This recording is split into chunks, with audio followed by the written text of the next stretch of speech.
यूं लगता था कि जैसे इस वक्त गार में इनके अलावा कोई मौजूद ना हो, लेकिन अपनी पुलिस ट्रेनिंग की वजह से इंस्पेक्टर की छठी हिस्स उसे इस बात का शिद्दत से एहसास दिला रही थी कि इस वक्त इनके अलावा भी गार में कोई ना कोई मौजूद है, और ये भी हो सकता है कि उसे भी इनके इस तरह अंदर आने का पता चल चुका हो और वो भी इनकी तरह घात लगाए बैठा हो।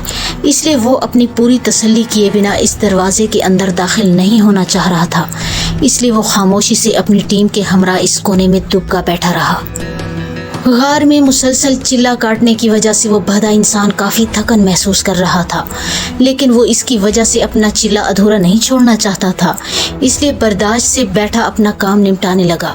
उसे इस काम में मजीद 1 घंटा और लग गया और अपना चिल्ला पूरे होते ही जैसे ही इसके मुंह से इत्मीनान की एक गहरी सांस निकली और इसने अपने करीब रखे कुछ फल खाए और वहीं पैर पसार कर लेट गया। वो कब तक सोया रहा उसे वक्त गुजरने का एहसास तक न हुआ, लेकिन जब उसकी आंख खुली तो रात का अंधेरा फैल चुका था और गार में हल्की हल्की रोशनी दिखाई दे रही थी जो गार के बाहर से अंदर की जानिब आ रही थी। यूं लगता था जैसे वो चांद की रोशनी थी जो थोड़ी बहुत अंदर दाखिल होने में कामयाब हो चुकी थी। वो चटाई से उठकर बैठ गया और टहलता हुआ गार के दहाने की जानिब बढ़ने लगा। बाहर निकलकर देखा तो चारों तरफ चांद की रोशनी फैली हुई थी, जिसकी वजह से पहाड़ों के आसपास का इलाका रोशन दिखाई दे रहा था। चांदनी का सहर मदहोश किए दे रहा था। वो कुछ देर वहीं खड़ा बाहर का नज़ारा करता रहा, फिर आहिस्ता आहिस्ता कदम उठाता सामने मौजूद छोटे छोटे टीलों की जानिब बढ़ने लगा।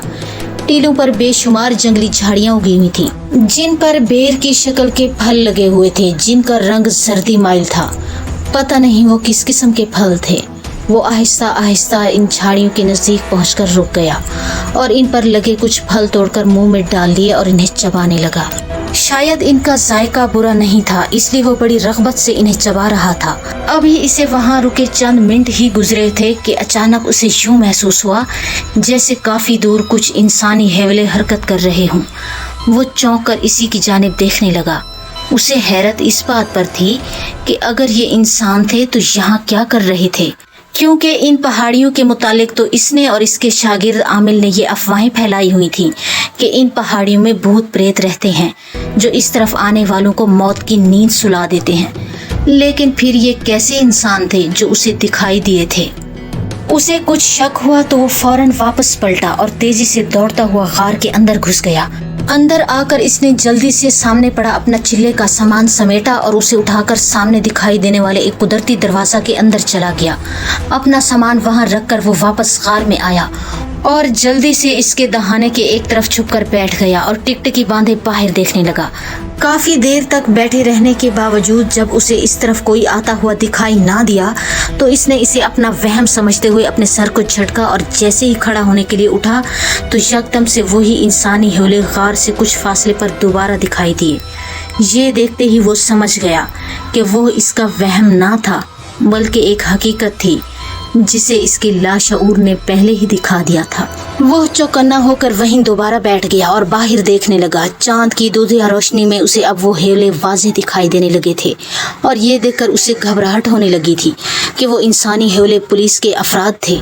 इसने वहीं बैठे बैठे एक मंत्र पढ़कर बाहर की जानिब फूंका, लेकिन उसे ये देखकर हैरत का शदीद झटका लगा कि इसके मंत्र ने कोई काम ना किया। गालिबन वो इंसान मुसलमान थे और ज़रूर इनके पास कोई ना कोई ऐसी चीज़ मौजूद थी जिसकी वजह से उसके मंत्र ने काम करने से साफ इनकार कर दिया था। इसने दोबारा कोई और मंत्र पढ़कर इसकी जानिब फेंका, लेकिन वो भी बेकार गया। शायद उसे पता नहीं था कि सिफली दुनिया के तमाम हथकंडे रूहानी उलूम के सामने बेकार जाते हैं। वो इंसानी हेवले मुसलसल बड़े मुहतात अंदाज में इसी गार की जानिब ही बढ़ते चले आ रहे थे। इसे पूरा यकीन हो गया था कि शायद किसी ने पुलिस को मुखबरी करके इसकी तरफ आने का मौका दिया था। अपने मंत्र बेकार जाते देखकर उसे बहुत अफसोस और गुस्सा था, जिनके लिए वो दिन रात अपने आराम को दांव पर लगाकर मेहनत कर रहा था। वो तमाम के तमाम इन इंसानों के सामने बेकार हो चुके थे। खुद को नाकाम होता देखकर वो जल्दी से इसी दरवाजे की जानिब भाग गया जहां कुछ देर पहले इसने अपना सामान ले जाकर रखा था। अंदर दाखिल होते ही वो दौड़ता हुआ एक और कोने की जानिब बढ़ा। इस पर रखा हुआ एक छोटा सा तख्त खिसकाकर इसके नीचे से मौजूद एक कालीन का पोसीदा सा टुकड़ा हटाया तो एक ढक्कन दिखाई दिया। इसे उठाकर उसने एक जानिब रखा और नीचे जाती सीढ़ियां उतरने से पहले दोबारा ढक्कन और कालीन के टुकड़े को उसी तरह रखकर नीचे उतरता चला गया। ढक्कन के अंदर भी एक कुंडी लगी हुई थी जिसे उसने नीचे उतरने से पहले अच्छी तरह लगा दिया था। गार का दहाना चूंकि एक ही था इसलिए इस तरफ से तो बाहर जाया नहीं जा सकता था, इसलिए इसी तहखाने में छुपने के सिवा कोई और चारा न था। इसलिए उसे फौरी तौर पर यही एक हल दिखाई दिया था।